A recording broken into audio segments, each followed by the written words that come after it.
Good Friday, the 13th morning. Wow, today is quite a day. Before we move on to this show, we weren't live yesterday, so I just have to say happy birthday, Pat George. Don't ignore me. Don't act like it wasn't your birthday yesterday. He's trying to blow it off. My birthday, yes. I think you have a wrong date on that. Oh, no. It was your birthday yesterday. So can we sing happy birthday, Pat George? Yeah. Come on. Happy birthday to you. Happy birthday to you. I sang happy birthday yesterday. Happy birthday, this is on the radio. Pat George. We have to pay that guy royalties now. Happy birthday. I believe it's Feliz Cumpleaños for Pat because he goes to Vallarta's. Yes. Feliz Navidad. Remember, if you're going to get me a present, money fits. Money fits, I thought this was money talk.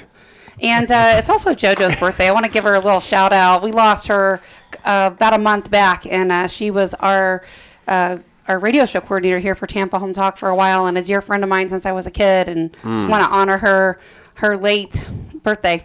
So without further ado, let's run into our content today because I'm so excited. This is like one of my favorite things to talk about is money and building wealth. And if it's your first time ever listening to Tampa Home Talk, I'm your host, Katrina Madewell, and the mission of our show is to help you keep and maintain great credit, live within your means, build wealth, and talk about anything to make your everyday life better. And that will very much be what today's topic is all about.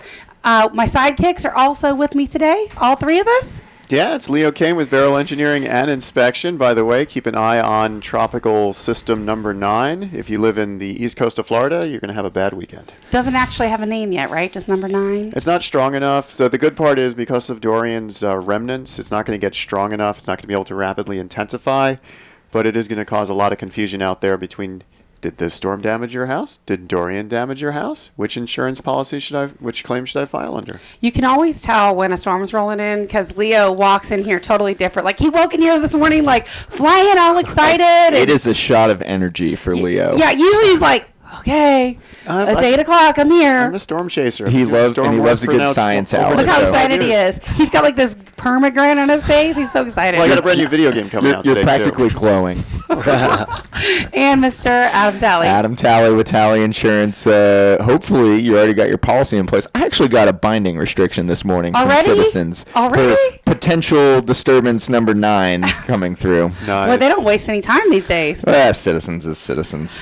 And then we have two very special guests today. I'm going to introduce you to both of them. We have Mr. Chris Maxey and Shawn Clark, both with Brookstone Financial. Welcome to the show. Welcome. Hey, we're happy to be here. Thanks for having us. Thanks a bunch. Thanks, gentlemen, and I'm so excited to have you here. So tell me a little bit about yourself. I want to know, who wants to go first? Chris? Yeah, go ahead. Shawn, you can go. Yeah, so lived in Tampa Bay area about 6 years ago. My wife and I moved down here and from the Midwest, Louisville, Kentucky area. That's actually where our home office is. I always want to know, because I was born and raised here, so I always want to know, why did you pick Tampa? Why wouldn't you pick Tampa? Oh, I agree. But you could have picked any place, right, in the world. So well, my wife, her family lived here, so that's what brought us here, but I don't see us going anywhere. We love it. Sunshine. There's like over 150 people a day that move to Tampa. I know. It's fantastic. And we try to write the insurance policy for most of them. That's right. You do. Nice. Yeah, and I moved down here about a year and a half ago. Our home office, like he said, is in just outside of Louisville, Kentucky. So Shawn and I were actually roommates in college. So you guys kind of moved together, right? Yeah, pretty close. Yeah. What school did you guys go to? Small private school in Indiana Wesleyan University. Okay. Yeah. Mm-hmm. Yeah. He's like, Shawn, if you're going, I'm going too. There you go. Exactly. All right, so today's show, I promised you, we're going to have a great show all about money. We're going to talk about probably the biggest question on many people's mind today is how can I make my money last, right? Definitely. All the way down to if you're already in retirement, what should you do? So we're going to have a lot of fun with that today. Definitely. Absolutely. So let's talk about how do you make your money last? Let's talk about... I know we're going to probably cover a lot of stuff, so I'm going to talk quick. But let's talk about the person that is young. They're starting maybe 20, 21 years old. What that could look like for them. It just kind of, and of course it varies, right? Depending on what you do and how the market changes and all that stuff. And then what happens if you're 40 and what happens if you're 60? Well, let's start with the 20-year-old, like you said. a lot of people that we see just aren't saving anything. They're spending really, really well. They're spending really, really well. Actually spending more than they have or are earning. So this debt thing just keeps building, and especially not only for the everybody's government, but for our American citizens. absolutely, as well. absolutely. Yeah, that's exactly right. We're going to talk a little bit about that too, the national debt, which we think is a huge concern. Which, by the way, Anthony O'Neill, he's one of the Ramsey personalities. His book is coming out very soon, which is Get a Degree Debt Free. Yes. He will be a guest on the show. I don't have the date that's for you, exciting. so stick around. We'll tell you when that's coming. But that'll tie in very nicely to what we're talking about today. Yeah, absolutely. So the biggest thing for young folks is stay out of debt. You don't need the fancy car and the big beautiful house right out of the gate. But it's all about staying within your means. And You heard the mission of our show, right? I know. But what we're trying to do is build wealth and then be able to buy that big fancy home when you can afford it. Compounding Right? interest. Absolutely. It's See, for me, as opposed to buying a big fancy home, I'd buy several small homes, and they would be investment properties, preferably multifamily. we love real estate as investments. Absolutely. Yes. We do it all the Me time. too, because so. I understand it better than anything else. Absolutely. So, and then for the 40-year-old, it's really about So go back to the saving. 20-year-old. Okay. I don't know how old you are, but if you could tell the 20-year-old version of you, you're older Yeah. than 20. Yeah. Where would you start? What would you do? Yeah, I think right now when we look at where taxes are going, we love the Roth IRA option. So what that looks like is we are putting money in, we are paying taxes now, and Letting then it build tax-free. and then it grows tax-free. So, maxing out that Roth IRA, it's only at this point $6,000 a year for a 20-year-old is what they can put in. But max out that Roth IRA every year. That's an easy way to start investing and preparing for your future, which is, it's at this point 30, 40 years away, but you have you have to start early. That is key. So go ahead. Yeah, here's a big question, though. Why Roth and not traditional? Well, if you look at tax rates, we feel like taxes are on sale, in our opinion. Well, who knows what the top marginal tax bracket was in the 40s? I have no Wasn't it idea, like but that's a great 60 or question. 70%, something stupid? Yeah, you'd think it would be a small amount, but it was massive. 96%. Top marginal tax bracket was 96%.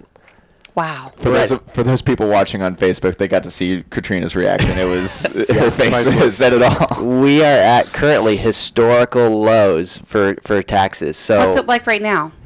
right now, Top marginal tax rate's 37. Yeah, big And difference. so break that down for the person listening. What does that mean? So essentially what that means is if you make over, in today's dollars, over $600,000, which is a small portion of Americans, but anything over $600,000 is taxed at 37%. If you're married, is that each person making 600 or? That's joint. That's joint. Yeah, that's a married couple filing jointly. But you take that back to the 1940s, and at that point, $200,000 was the top marginal tax That's rate. a lot of and they money were- in $1940. Yeah. Oh, it's a huge. Yeah, it's equivalent, and so they're We have to paying. think in 1940, I think cars were just starting to be created at that point. Isn't Leo? No, cars when were- was the no, cars first were car? early for a while. Of the 2030s. The 20, 1906 Ford Model T. There it Yeah, is. 1906. Okay. Still, a car was expensive. Not Trivia. everybody had one. Yeah. In the 40s, not everybody had a car. That's why I'm asking Leo. He's the trivia buff. No, I mean, you have to think like the German created the Autobahn system to move their vehicles around the city faster. So Okay. that's the start of the superhighways. Did you see Who Framed Roger Rabbit? Yes, I That- did. that was- all you need to know is right there. Yeah, all you need to know is right there because the judge, who is very German influenced in his in the way they created his persona, he also wanted to build a superhighway in California. Only he wanted to put it through Toontown. Got it. There it Okay. Well, if you're a history buff, do you know what our ex-president Ronald Reagan? Do you know what he did before he was president? He was an actor. He was an actor, And he was the only Republican to carry the state of California. Okay. Well, he had a Proud of kind of him. an unwritten rule that he would only do 2 movies a year. And any idea why that might be? No. Because if he made his 3rd movie, he would jump into the top marginal tax rate at 96%. Oh, wow. You're working for free. And so he's working for free. You're at that point. volunteering. at That that is point. so interesting. Yeah. This is all the more reason why you want to have a financial advisor in your back pocket to talk about those things and to run through, hey, as I make more money, how does that change things for me? Exactly, and that's why we're very heavy on right now in your 20s. You do your Roth IRAs. What does the average 20-year-old make? Maybe 20,000. You think? Maybe. That's a little wide less. spectrum. Let's say they make $20,000 and they're 20 years old. How much would you suggest they save? I would say where Dave is at. If we can save even 10%, if we're saving at least 10%, get to the point where we can save 20%. Gross or net? That's Doesn't a good matter? question. All right, we'll have to answer that when we come back right after the break. Okay. How does that sound? Our off-air number is 813-377. Hi, this is Aaron Davis. Well, good morning. Welcome back. This is Tampa Home Talk. This is Leo Kane, huddled over the computer with Katrina Madewell. Next to Adam Talley, who is, I don't know, what were you doing? Looking up new rates online? You're so excited to get into a 401k now? I would love. Well, I would need a Roth IRA. I mean, we got the experts next to us, and that's what they said. So, but we were talking about being 20 years old, and I only made $40 a week when I was 20 years old. $40 a week. What country were you in? America. $40 a week. Well, you only work 1 day? Well, I got free food as part of the deal, but I was working at a sorority house, so. Oh, my. What we're not talking about, though, is compound interest. So Right, even on your exactly. $40, if you save $5, how far would that go? Oh man, millionaire and wow. Yeah, are you supposed to, Man, I really invested wrong back then, yeah, using compound interest, aren't you supposed to double your money every, 7 years? Yeah, we use Rule 72. So you divide 72 by your interest rate. So if that's 10%, then yeah, every 7 years you're going to double. So, yeah, every 7 years. And so basically, what about if we go back to the 40-year-old? What's your suggestions on them? I know it's going to depend on income, but what are your thoughts? What's the minimum a 40-year-old should be saving? Well, we like the same thing. If you can save 10%, terrific. If you can get up to 20%, that's fantastic. And we didn't talk about whether it was gross or net. So what's your thoughts on that? Yeah, I mean, you're paying taxes. The money it has to be net because that's how much money is going in. We can talk about gross, how much money you make, but no, I'm sorry. The money you need to be. So if you make $100,000, $20,000 needs to be what you're saving because that's what's going in needs to be growing. Absolutely, yeah. So really, it's technically probably at least 20% of whatever you're getting. Correct. That's a big chunk. Well, and I have a question for you. So.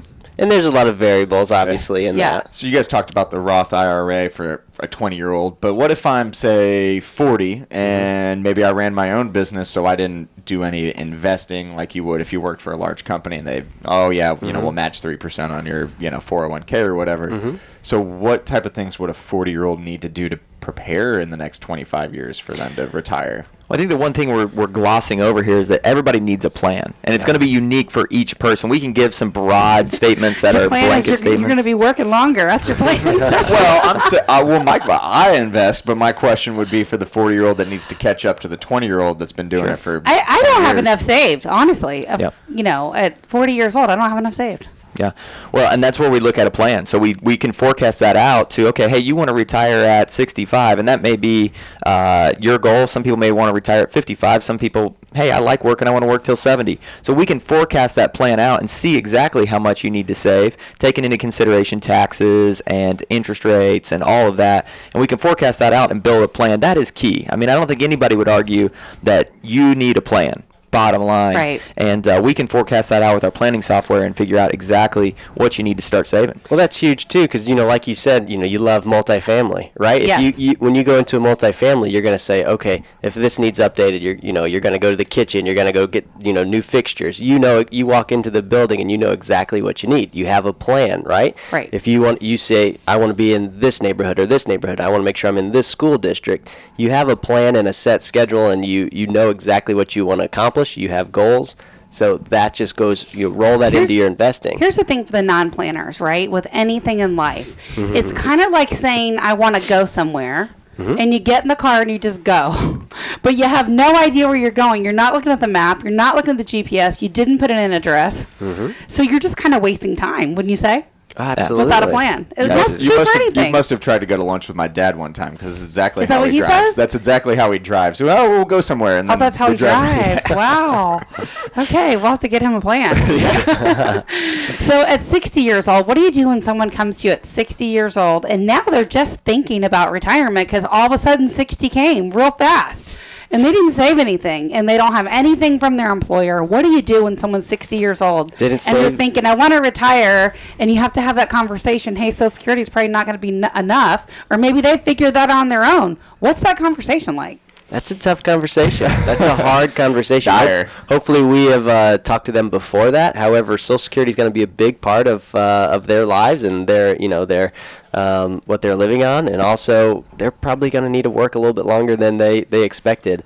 Our goal is to hopefully get them before that point and to make sure that we are giving them solid advice. But, what they do have, we need to make sure that we're protecting that and making sure that we're helping that grow, but at the same time, not taking any extending Here's why risks. I love home ownership. If someone bought a home theoretically in their 20s, right, or even 30, by the time they're 60, worst case scenario, they took a 30-year note, they never used their house as an ATM, their house will be paid off.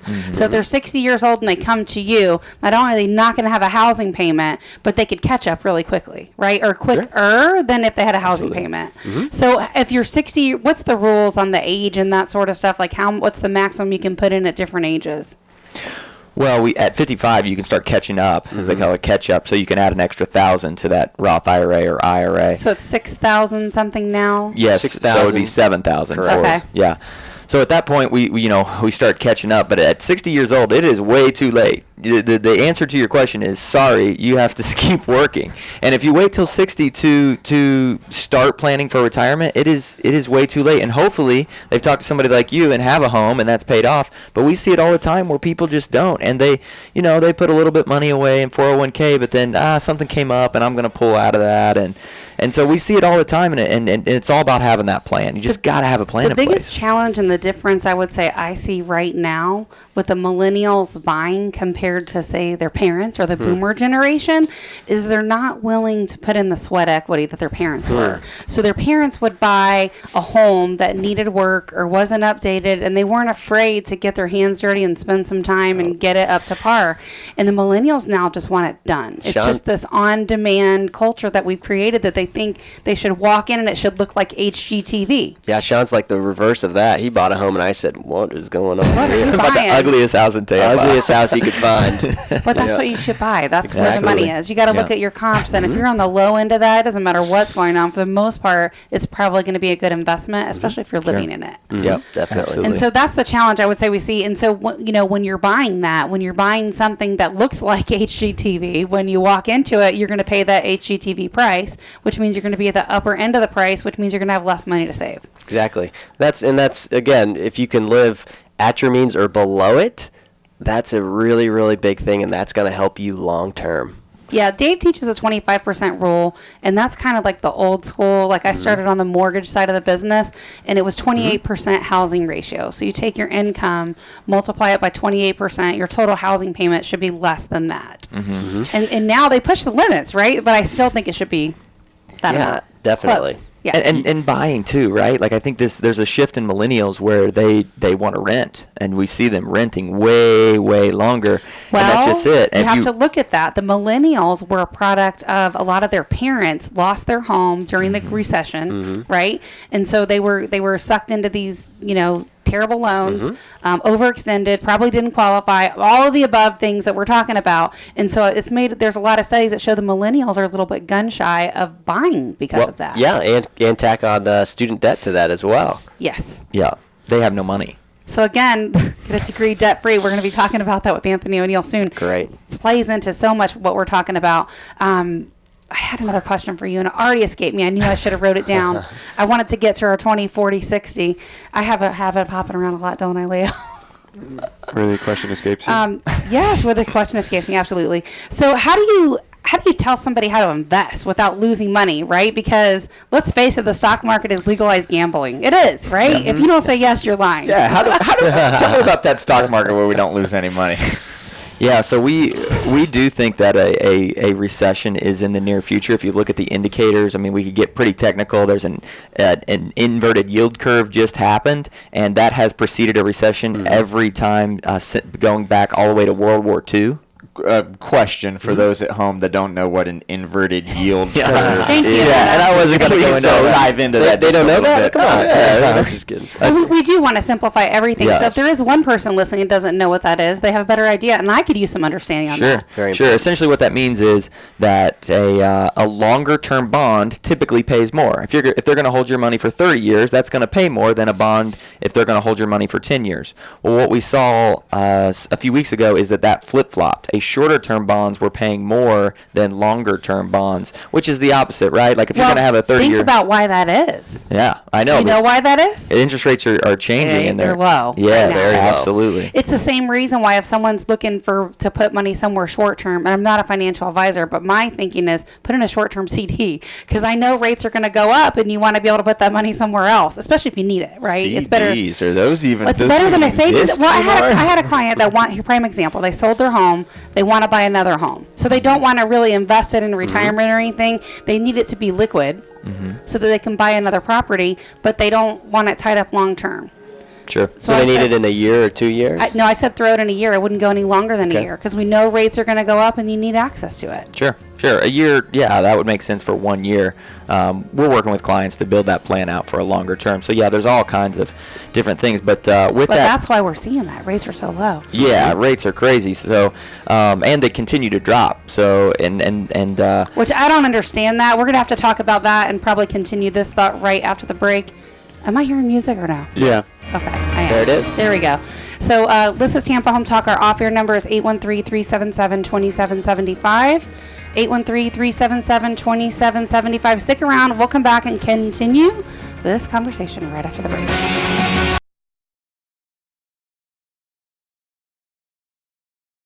Back to Tampa Home Talk. This is Adam Talley with Talley Insurance, joined by Katrina Madewell, as always, with That's Keller me. Williams, and Leo Kane with Barrel Project Engineering and Inspections.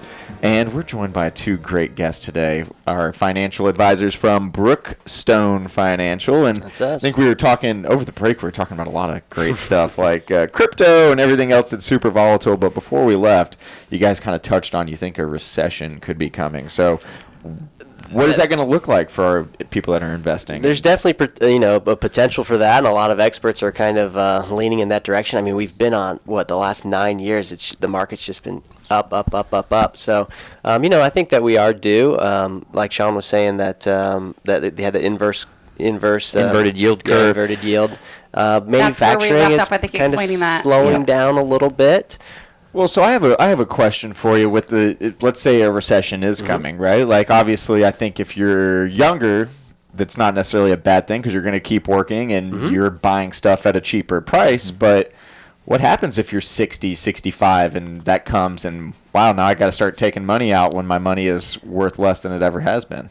That's exactly right, and because what happens when you're 60 is you start to draw that money down, and that's the biggest difference between what we do and what many financials do is we are focused on the distribution phase. So we focus on helping people in the distribution phase. When you go to a financial advisor, the first thing they usually talk about is their portfolio. Hey, look, we've done 10%, we've done 12%. Look at our performance. Well, that's all fine. But I think the bottom line is the person you're sitting with doesn't really know what any of that means, right? No, they don't. It's like real estate agents spewing a bunch of these 3-letter designations. You have no idea what that means unless you live in that world. And people come to us, they just want to make sure they're not going to run out of money. And if we had a big recession and you're forced to sell that stock lower, Everything's in the market. absolutely, and then you could be in trouble. And that's what we just work on, creating a plan and more recession resilient retirement plans to make sure we don't run out of money. Well, and Like real estate. Yeah, I have a question. And what is that age that you have to start taking money? Isn't it 70 something? 70 and a half are when RMDs, required minimum distributions, are, How for your much? tax-deferred dollars. So your tax-deferred dollars, you've put money in your IRA or in your 401k for all your life. Your Roth, if you're listening to you guys. Well, right? not for Roth. No, Okay. You don't have he's to take talking money about the out. ones that That- you pay, the- that you defer the taxes Ah, on. okay. You're Your taking tax- a tax break now and you're working years and you're getting taxed on it. And Correct. I don't know why anybody would do that when you're old and you have no idea what the tax rate's going to be. Right. That's just my thought. Well, they've been told their entire lives that, you're going to make less money in retirement. So, that would make sense if taxes were But we're that's not up and gambling down. with the unknown, if you ask me. Well, we agree with that. What you've done is you've partnered with the IRS. Oh God. Let that sink in for a second, right? So that's Love those guys. That's exactly what's happening. And so at 70.5, the IRS says, okay, you've deferred this long enough. We need that money. We're going to take that money. So at 70.5, you're required to How much are you required to take? Well, it goes up every year. So at first, it's only like 3 or 4% you're required to take out, which isn't crazy. But when you've saved all of your money in tax-deferred vehicles, 401k, 403b, traditional IRA, then that can be a large sum of money. And when we talk about, someone who's really saved well, maybe they have $400,000 in there. I mean, this their whole life savings, and it's all in tax-deferred. Their 401k, that's where they've done their primary. Well, yeah. Listeners, think about that. Think about what your net worth looks like. How much of that is in this tax deferred? We go ahead, Shawn, but we talk about the different buckets. Yeah. So when we talk about people's net worth, most people's net worth is in tax deferred buckets. And you've heard diversify. Everybody needs to diversify, but they're not diversifying via tax status. So if you had $400,000 in an IRA or 401k, and that's your bulk of your retirement savings, if they raise taxes 5%, you just lost $20,000. And again, that means you're taking the tax deduction now in your working years, and you're actually being taxed on that. You have to pay taxes on it later. Correct. You're just kicking the can down the road. And question for you for probably for our listeners at home, but you mentioned IRAs, 401k. I think everybody knows what, or at least has an idea of what those things are. 403b. Why don't you dive into that? What is that for people A listening? 403b is a 401k that just for if you work for a nonprofit. So instead of a 401k, if you work at a hospital or that's school, right. Teachers, right? Exactly. They're gonna have a 403b. So what we say is, tax deferred money, that's good, but you also need some after tax, and you also need just some taxable. So not just having a big portion of your net worth in one tax status, but having it spread across a couple of different ones. So just making sense of that. And honestly, when clients come to see us, a majority of them have a large tax deferred bucket. I have a question I've always wanted to ask. Trivia, and I don't know the answer. Oh, that's why he's asking. A lot of governmental programs have a number K or a number B. Why did they pick K and B to be the letters in the associated programs? He's been quiet. That's what he's been brewing on. I've always wondered it because it's like the 203K, the 203B, the 403K. 401k, the 403b. I don't know if I have an answer for you. You know what? You Really? would know That's that. an accountant Darren question, I Mish think. probably would know that. I bet you. Don't you think he would know that? Who? I hope. I think Darren? he would know that. Yeah. I think he Darren would. knows every. I love Darren. Darren knows everything. We got to get George, him on why here. don't you tag Darren in it, and we'll see if he knows the answer. We'll get him to call I in. will do that. So, ultimately, who's your customer? Like, who is the majority of the people that you guys meet with? Well, we work with everyone, but our primary goal, like I said, was we're in the distribution phase. So we're meeting people typically in their 50s and helping them transition from the accumulation phase, the earning years, Save. to now we're at the top of this mountain where they're getting ready, and now we're starting to draw that money out. So we hear this all the time that people are like, I've been putting money into this, but I don't have any idea how to get it out. Exactly. Now what?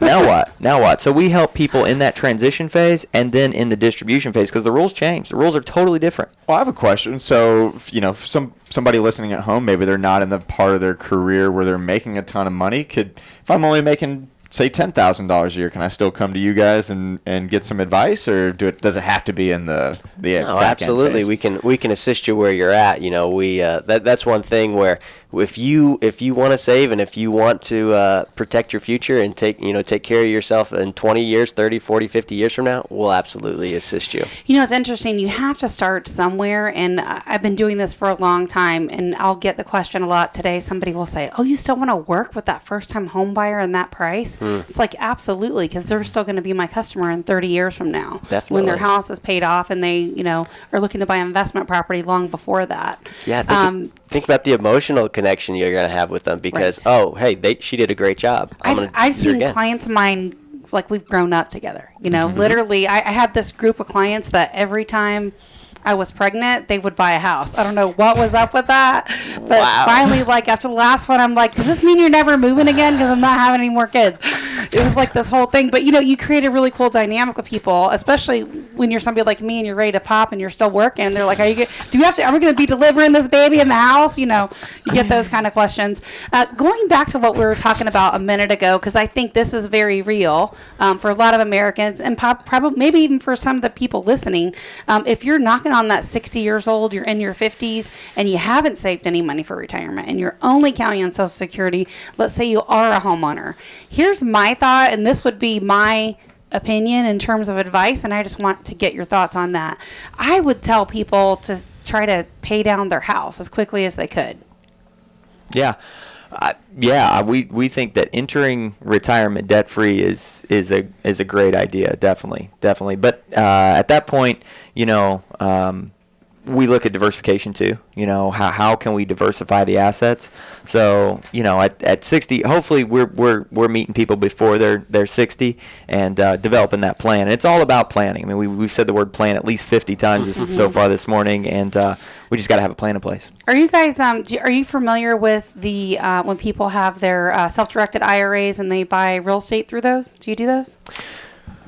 Yeah, yes, no, it's a we really don't rare we don't thing. necessarily do those. We're somewhat familiar with them, but that's not something that It's a super niche. That's why I'm asking. Exactly. Yeah. It would be a very fascinating conversation That for definitely Tampa Home would be. Talk. We're actually meeting with someone right after this that is exploring that option. Oh, and we're I going would to help love, them do that. I would love to talk about that for sure, maybe on another show. So how does somebody actually create income in retirement? Like what if maybe their house is paid off, but Social Security is not enough and they didn't save? What do you think about that? Well, if you don't have, it's hard to create income out of nothing. But we look at when people have assets, it doesn't matter if it's 10,000 or 10 million. We're looking to create income producing security. So a lot of times that's not the stock market. There is a place for the stock market, but as you get up in age, you have a less appetite for volatility because, like I said. So let's talk about income producing securities. That's what you said. What is that? Yeah, you know where I'm going with this. Yeah, we love real estate. We love real estate, and whether you own rental properties. So income producing securities would be something like a piece of real estate. Correct. That you can collect a rental income on that's tangible, that's not going to lose all of its value if the CEO is corrupt. Correct. And we're looking at, we look at assets that are non-correlated to the market. So exactly, real estate would be a part of that, and we have a lot of opportunity in non-correlated assets too. Yeah, are these things going to make you 15, 20% a year like the stock market has the capability to do? Probably not. However, do they have the capability to lose 20, 30% a year? Also, probably not. And that's what we're looking at. Just smooth the ride out a little bit. Get some of that money off of the roller coaster, right? One of the questions I get all the time is now is a good time to invest in real estate. And I think the truth is there's a lot of cash in the market right now. So the investor finds, if you will, are a little more limited than they would be. Right? Maybe in a different market.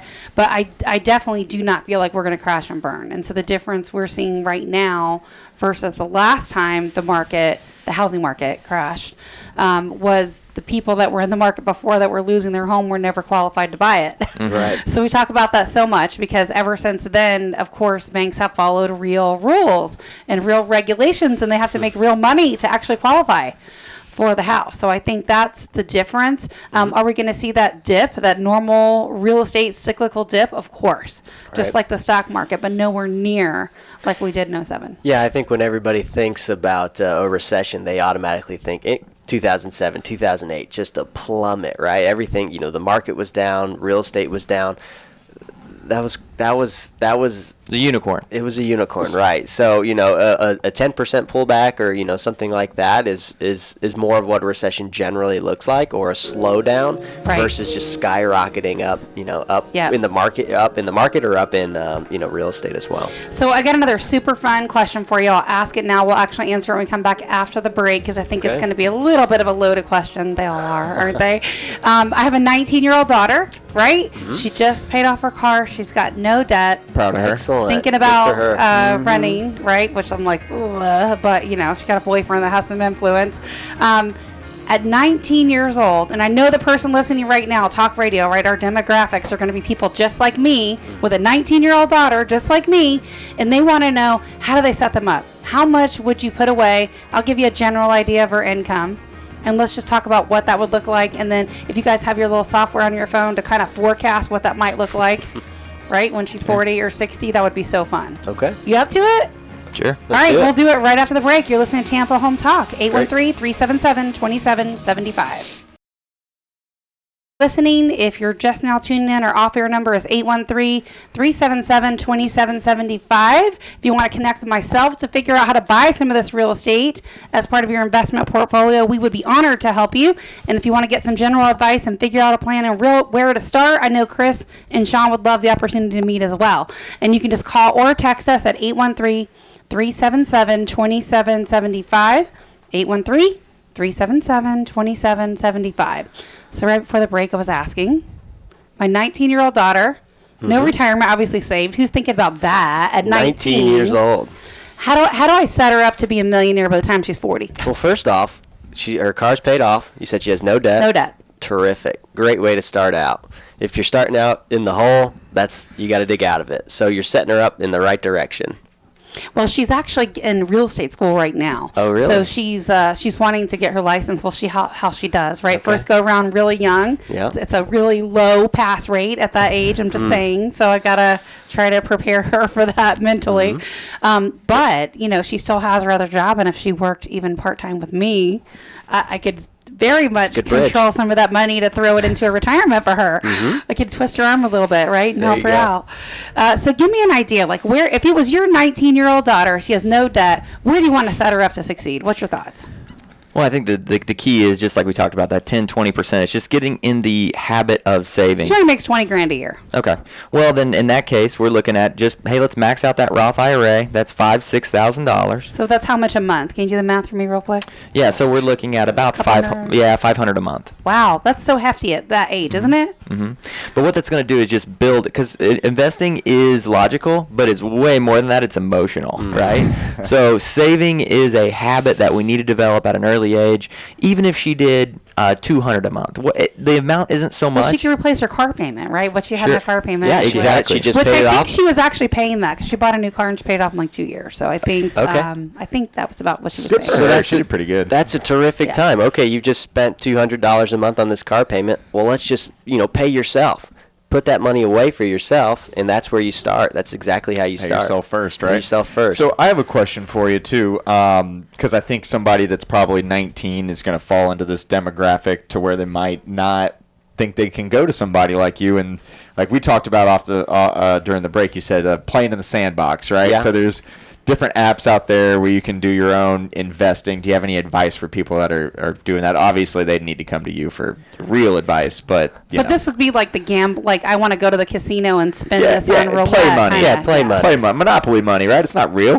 Yeah, we do this. Exactly. We do this for our clients all the time, where they enjoy trading. That's not their core financial plan, but we peel off a section, say, hey, here's a section. 1, 2, maybe 5%. That this is what we call it the sandbox. This is their play money. Yeah. And So you that's set where that up for them and put it in an account where they can just go trade or pick stocks or wow. They trade it themselves, and Have fun. What that money is designed to do is this isn't going to affect your retirement even if you lose it all. So if you want to go buy cryptocurrency or whatever high risk investment you want to do, Not gonna be a really good time to buy or a really bad time to buy. We're not really sure. That's for you guys to deal with. Yeah, that's right. We have no idea. We're not even speculating on that one. no, I What don't. do you think about that, Leah? Well, I've been Would you invest some of your play money in any part of crypto? I would actually. I think now is a time to invest some, and a week from now would be a time to pull it out. I mean, it's so volatile. It's almost reminds me of back in the early 2000s where I did some day trading. Because I had a corporate job and I had all this free time on my hands because I worked, quote unquote, too fast. So I took up day trading, but it was He was like bored. I can totally see you working Speed too reading fast, by the way. books. Instead of looking for those long-term investments that, I want to get 5 to 10% over the course of a year, you look for really volatile things where you can get 5 to 10% in a couple of hours. Yeah. So it's like 10:15 a.m. and 2:15 p.m. were my go-to times. For 5 minutes, I took a bathroom break, quote unquote, and I would day trade. In those 2 times a day, I was able to average between 5 and 7% a day. And that's exactly what we mean with playbox money. You take those, you do that, and then what we'll do is we'll look at your long-term future. What my corporate job. My corporate job income or my play money income? Both. Roughly. Well, back then I was like $55,000 a year. And then what about your fund money? How much did you make on that? Let's just say back when XM was bought by Sirius and the stock tanked to 15 cents, I bought $5,000 and it went up to $10. Okay. All right. So what's the tax implication like on that? Do you know?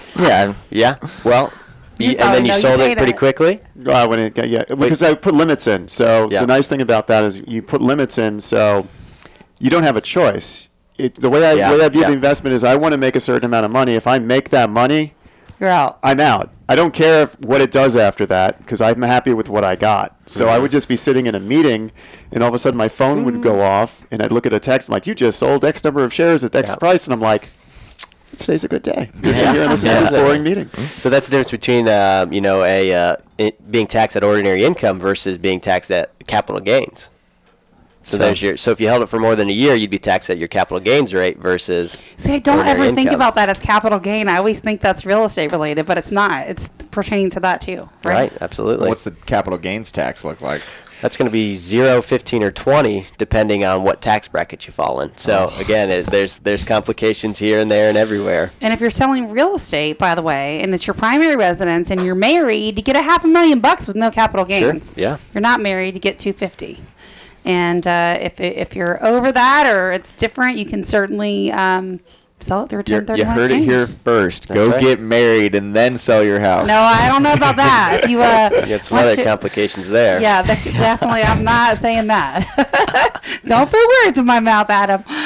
All right, you're listening to Tampa Home Talk. Our off-air number is 813-377-2775, 813-377-2775. Were you able to run any calculations for my 19-year-old daughter if she's throwing some cash in every month? I mean, so it's hard to forecast out what she would, because Sure. I just have a real simple A calculator. guesstimate. But if she put in $200 a month and that's all she did for 40 Yeah, years, 20 years old, yeah. yeah, and she never invested any more than just the $200 a month through her entire retirement, which we would, as her income goes up, we would encourage her to You're looking at that through age what? through age So 60. 59. And I just ran it out So for 40 years. Okay. Yeah, so if she just did $200 a month and earning a very conservative 5%, very conservative, we're looking at $300,000.